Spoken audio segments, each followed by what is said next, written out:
Bulletin کے آغاز میں کراچی سے خبر آپ کو دیں کہ شدید گرمی کے دوران لوڈ شیڈنگ کے خلاف شہری سراپا احتجاج ہے۔ صفورہ گوٹ سٹی ولاس کے مکینوں کا ٹائر جلا کر شدید احتجاج۔ شدید گرمی میں 14 سے 18 گھنٹے لوڈ شیڈنگ کی جا رہی ہے کہ الیکٹرک انتظامیہ کو ہماری مشکلات کا احساس ہی نہیں ہے۔ مظاہرین کی جانب سے یہ کہا گیا ہے صفورہ گوٹ سٹی ولاس کی مکینوں کا ٹائر جلا کر شدید احتجاج جاری ہے۔ شدید گرمی میں 14 سے 18 گھنٹے لوڈ شیڈنگ کی جا رہی ہے کہ الیکٹرک انتظامیہ کو ہماری مشکلات کا احساس نہیں ہے۔ مظاہرین کی جانب سے یہ کہا گیا ہے کہ شدید گرمی میں 14 سے 18 گھنٹے لوڈ شیڈنگ کی جا رہی ہے۔ شدید گرمی کے دوران لوڈ شیڈنگ کے خلاف شہری سراپا احتجاج ہے۔ صفورہ گوٹ سٹی ولاس کے مکینوں کا ٹائر جلا کر شدید احتجاج۔ شدید گرمی میں 14 سے 18 گھنٹے لوڈ شیڈنگ کی جا رہی ہے۔ علاقہ مکینوں کا یہ کہنا ہے کہ الیکٹرک انتظامیہ کو ہماری مشکلات کا احساس ہی نہیں ہے۔ کراچی سے آپ کو اپڈیٹ کریں کہ شدید گرمی کے دوران لوڈ شیڈنگ کے خلاف شہری سراپا احتجاج ہے۔ صفورہ گوٹ سٹی ولاس کے مکینوں کا ٹائر جلا کر شدید احتجاج۔ شدید گرمی میں 14 سے 18 گھنٹے لوڈ شیڈنگ کی جا رہی ہے۔ ان کا یہ کہنا ہے کہ الیکٹرک انتظامیہ کو ہماری مشکلات کا احساس ہی نہیں ہے۔ وفاقی کابینہ نے نیشنل ایکشن پلان کی اپیکس کمیٹی کی سفارشات کی توثیق کرتے ہوئے آپریشن عزم استحکام کی منظوری دے دی ہے۔ وزیر اعظم نے کہا ہے کہ عزم استحکام آپریشن میں عوام کو کسی قسم کی پریشانی کا سامنا نہیں کرنا پڑے گا۔ یہ صرف شر پسند عناصر کے خلاف انٹیلیجنس بیس کارروائی ہوگی۔ وزیر اعظم کا یہ بھی کہنا تھا کہ سولر پینلز پر کسی قسم کی نئی ڈیوٹی نہیں لگائی جائے گی۔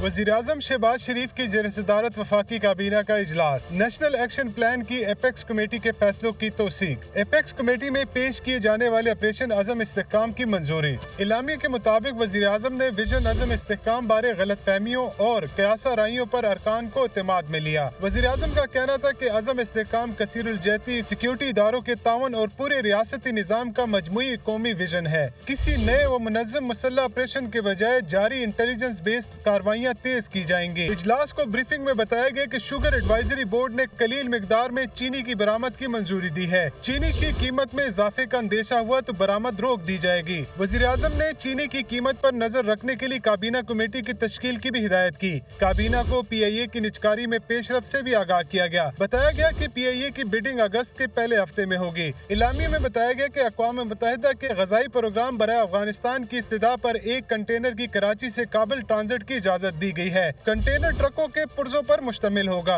اور یہ خصوصی اجازت صرف ایک مرتبہ انسانی ہمدردی کی بنیادوں پر دی گئی ہے۔ وفاقی کابینہ نے فریکوینسی ایلوکیشن بورڈ کے ایگزیکٹو ڈائریکٹر کی تقرری کی بھی منظوری دی۔ وزیر دفاع خواجہ آصف نے کہا ہے کہ آپریشن عزم استحکام کا سیاسی مقصد نہیں ہے، دہشت گردی کا مکمل خاتمہ ہے۔ اس پر کابینہ اور پارلیمنٹ میں بحث کی جائے گی۔ P T I O, J U I, A N P اور اتحادیوں کے تحفظات دور کریں گے۔ آپریشن عزم استحکام پر قومی اتفاق رائے پیدا کریں گے۔ وزیر اعلیٰ خیبر پختونخوا امین گنڈاپور نے ایپیکس کمیٹی میں اختلاف نہیں کیا۔ وزیر دفاع خواجہ آصف لاہور میں پریس کانفرنس کر رہے تھے، آپ بھی سنیے۔ اس کو کمپیئر کیا جا رہا ہے ضرب عضب سے یا راہ نجات سے یا رد الفساد سے۔ ان آپریشنز کی نوعیت جو تھی وہ مختلف تھی اور یہ کسی اس کے کوئی سیاسی جو ہے عزائم نہیں ہے۔ اس آپریشن کے چاروں چیف منسٹر موجود تھے، کسی نے مخالفت نہیں کی اس پلان کی۔ کے پی کی حکومت جو ہے میں وہاں پہ موجود تھا، چیف منسٹر صاحب نے کوئی اختلاف نہیں کیا۔ جے یو آئی یا اے این پی یا پی ٹی آئی کی طرف سے جو تشویش کا اظہار کیا جا رہا ہے وہ ان کی تشویش کو جو ہے ہم ضرور ایڈریس کریں گے۔ سب کو جو ہے اس کو سپورٹ کرنا چاہیے۔ یہ نہ ہو کہ قانون نافذ کرنے والے ادارے کوئی ایکشن لیتے ہیں اور ان کو عدلیہ سے ریلیف ملنی شروع ہو جائے۔ یہ بدامنی بڑھ سکتی ہے۔ اس کو صرف ملک میں نہیں، ملک سے باہر سے بھی سرپرستی ہے اس کی۔ جو لوگ ہماری اکانومی کو ٹیک آف نہیں کرنے دینا چاہتے، جو چائنا کو یہاں پہ انویسٹمنٹ جو ہے ان کی روکنا چاہتے ہیں۔ تحریک انصاف کے رہنما علی محمد خان نے کہا ہے کہ عوام کی منظوری کے بغیر خیبر پختونخوا میں کوئی آپریشن نہیں ہوگا۔ آرمی چیف پارلیمنٹ میں بریفنگ دے وہ سپریم کورٹ کے باہر میڈیا سے گفتگو کر رہے تھے۔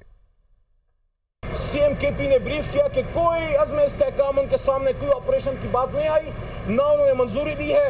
خیبر پختونخوا میں کوئی آپریشن عوام کی مرضی کے بغیر نہیں ہونے دے گی۔ اگر آپ سمجھتے ہیں کہ آپ کے پاس کچھ ایسی چیزیں ہیں جس کے لیے آپریشن ضروری ہے تو پہلے اس کو قومی اسمبلی میں پیش کریں۔ اگر اوپن نہیں کر سکتے ان کیمرہ کریں۔ آرمی چیف آئے، ڈی جی آئی آئے، جس طرح ہمارے دور میں ہم نے بلایا اور پورے عوام کو ہم نے اعتماد دلوایا، وہ آئیں یہاں پارلیمنٹ میں، سب کو بریف کریں۔ امریکہ کا دہشت گردی کے خلاف پاکستان کی کوششوں کی حمایت کا اعلان۔ پاکستانی عوام نے دہشت گرد حملوں سے بہت زیادہ نقصان اٹھایا ہے۔ میتھیو میلر کہتے ہیں کہ کسی بھی ملک کو ایسی دہشت گردی کا شکار نہیں ہونا چاہیے۔ علاقائی سلامتی کو لاحق خطرات سے نپٹنے میں امریکہ اور پاکستان کا مشترکہ مفاد ہے۔ آپ کو بتائیں کہ امریکہ کا دہشت گردی کے خلاف پاکستان کی کوششوں کی حمایت کا اعلان۔ پاکستانی عوام نے دہشت گرد حملوں سے بہت زیادہ نقصان اٹھایا۔ میتھیو میلر کی جانب سے کہا گیا ہے کہ کسی بھی ملک کو ایسی دہشت گردی کا شکار نہیں ہونا چاہیے۔ ترجمان امریکی محکمہ خارجہ کا یہ کہنا ہے کہ علاقائی سلامتی کو لاحق خطرات سے نپٹنے میں امریکہ اور پاکستان کا مشترکہ مفاد ہے۔ پاکستانی عوام نے دہشت گرد حملوں سے بہت زیادہ نقصان اٹھایا ہے۔ کسی بھی ملک کو ایسی دہشت گردی کا شکار نہیں ہونا چاہیے۔ علاقائی سلامتی کو لاحق خطرات سے نپٹنے میں امریکہ اور پاکستان کا مشترکہ مفاد ہے۔ وزیراعظم شہباز شریف کا یہ کہنا ہے کہ یہ بات سچ ہے، آئی ایم ایف کے ساتھ مل کر بجٹ بنانا پڑا۔ اگر آئی ایم ایف کا جواب آ گیا تو ایوان کو آگاہ کریں گے۔ امید ہے اس حوالے سے خوشخبری ملے گی۔ حکومتی اخراجات میں کمی کے لیے اقدامات کر رہے ہیں، نتائج ایوان میں پیش کریں گے۔ انہوں نے قومی اسمبلی میں اظہار خیال کے دوران مزید یہ بھی کہا کہ پاکستان ورکس ڈپارٹمنٹ کے خاتمے کا اعلان ہو چکا ہے۔ پی ڈبلیو ڈی میں ناقابل بیان کرپشن ہوتی ہے۔ وزیر خزانہ کی سربراہی میں ڈاؤن سائزنگ کے لیے کمیٹی بن چکی ہے۔ آئی ایم ایف کے ساتھ مل کر ہمیں یہ بجٹ بنانا پڑا ہے۔